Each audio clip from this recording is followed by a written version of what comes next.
sweet spookers, it's Marie Midnight and thanks for watching. I hope that you all had a really great week and had a really great Halloween. Now I know that the festivities are over, but I thought that it would be pretty interesting to talk about some of the different ways that Halloween was celebrated in the past. We're used to Halloween being a time of trick-or-treating, dressing up, and eating candy. But in the ancient times, Halloween was actually celebrated very differently, as the people of those days had different beliefs. So today, we shall be looking into 5 of the creepiest rituals that people celebrated on Halloween.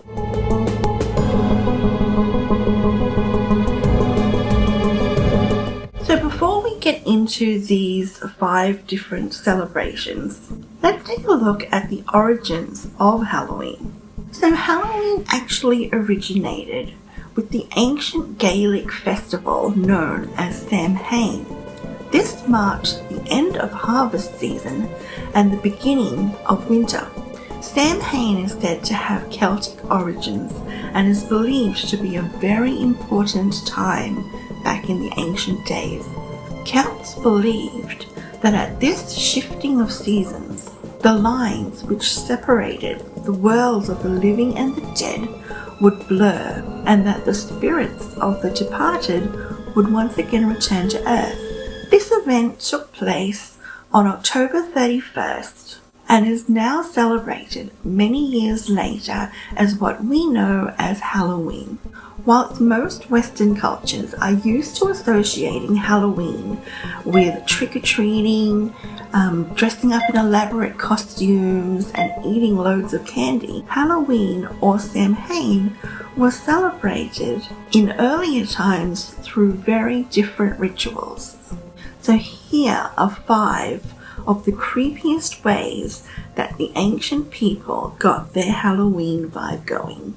The rising of the dead. During Samhain, the doors shutting off the world of the dead were believed to open, giving way for the return of deceased loved ones. These ghosts would then wander forth into the living world, desperately trying to find their way back to the homes they once knew. Some people took pity on these ghosts and would leave food outside of their door for them. Some would even leave their doors wide open and prepare a resting place for these spirits. Not all the dead, however, were peaceful. An Irish legend tells of a nasty creature called Eileen who would emerge from the underworld and would burn the town to the ground every single Samhain. So in some places, people would spend their Samhain indoors with their doors tightly locked. The murder of kings. During the time of Samhain, legends tell of a practice where kings were ritualistically murdered.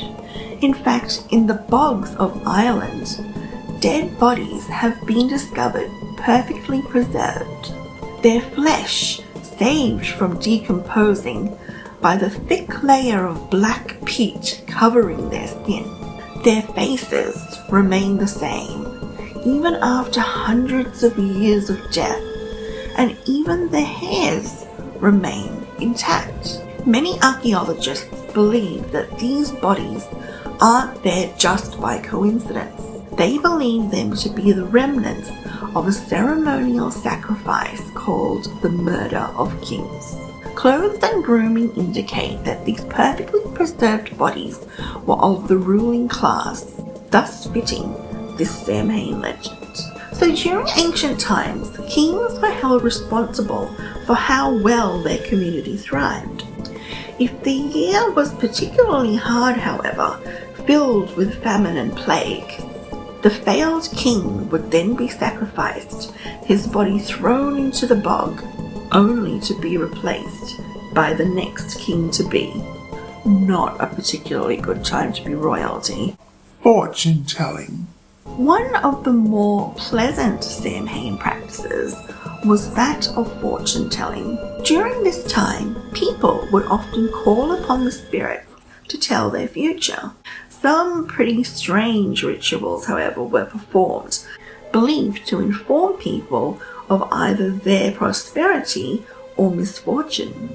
These rituals were described as spells. In one of these spells, girls would hide outside their neighbor's house, their mouths filled with water, holding salt in each hand. They would eavesdrop on what their neighbors were talking about. When they heard mention of the first unmarried man, they believed that he would become their future husband. Another fortune-telling spell practiced during Samhain was done by the young men of a village. In order to find out the position which they would hold in adulthood, boys would open the barn doors and throw corn against the wind 3 times. After the 3rd time, they believed a spirit would enter the barn, taking the appearance of the position they would hold in the future. Boys were, however, encouraged to take the hinges off the barn doors, in fear of the spirits never leaving, lingering behind to torment them forever. Fairies kidnapped people. Another popular belief was that fairies would leave their homes during Samhain and seek the world for mortals. Though this may sound rather magical, these fairies were anything but.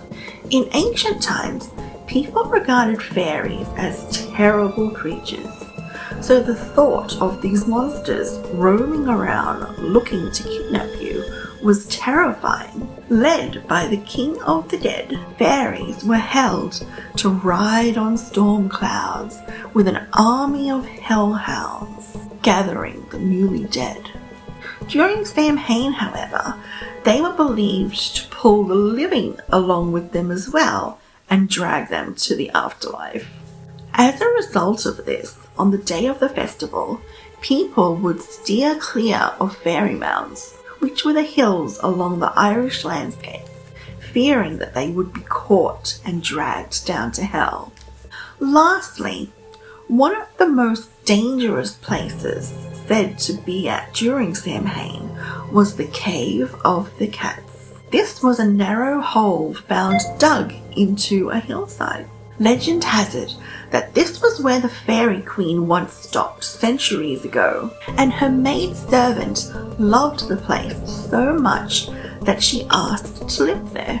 Ever since then, this location was believed to be plagued by evil and malevolent spirits. Many people documented that they'd seen monstrous creatures crawling out from the cave.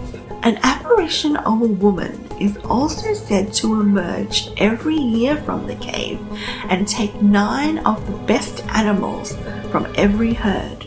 Other people have reported unusual beasts coming out of the cave, along with demonic cats who would attack the people of the town. So needless to say, the Cave of the Cats was definitely a no-go zone during the festival of Samhain.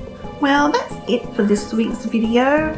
I hope you guys enjoyed learning about some of the ancient ways that people celebrated Halloween. Please do remember to give this video a big thumbs up if you enjoyed it, and to subscribe if you haven't already. Remember, be good, be kind, but embrace your dark side. Until next time, bye for now.